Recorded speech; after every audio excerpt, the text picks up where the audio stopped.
नमस्कार।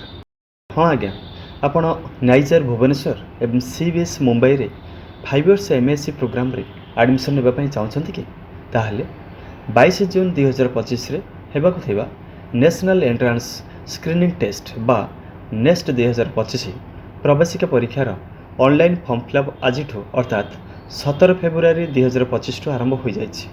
एहा द्वारा आपण 5 इयर्स इंटीग्रेटेड एमएससी प्रोग्राम पई नाइजर भुवनेश्वर एवं सीबीएस मुंबई रे एडमिशन नहीं पारे। यह 17 फेब्रुआरी 2025 टू आरंभ हो 9 मे 2025 मध्य आपण ऑनलाइन फॉर्म फिलअप करें। जून 2 रे एडमिट कार्ड डाउनलोड करने सहित यह 22 जून 2025 9 टारू 12:30 मध्य सीबीटी मोड माध्यम परीक्षा देवे। जो स्टूडेंट माने 12th एग्जामिनेशन 2023 एवं 2024 रे पास करछन्ती किंबा 2025 रे पास करेंगे से माने नेक्स्ट एग्जामिनेशन पाई ऑनलाइन फॉर्म फिलअप करें।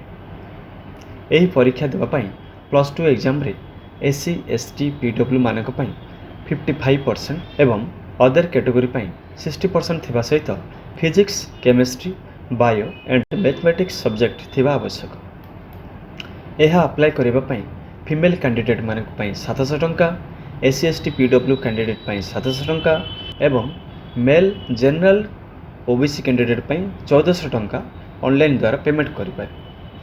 वर्तमान देखिबा नेक्स्ट परीक्षा पाई क्वेश्चन पैटर्न कौन। एथिरे 4टी सेक्शन थाए physics chemistry biology and mathematics.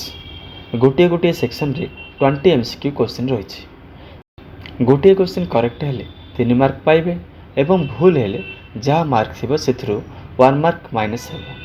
यही 4टी सब्जेक्ट जदि आपण चाहिए सबु सब्जेक्ट आपण अटेम्प्ट कर परिबे, किंतु यही 4टी सब्जेक्ट बेस्ट स्कोर थिबा 3टी सब्जेक्ट को नहीं मेरिट लिस्ट पब्लिश हेबो, जहाँकि टोटल मार्क्स 180 रु कैलकुलेशन करा जिवो।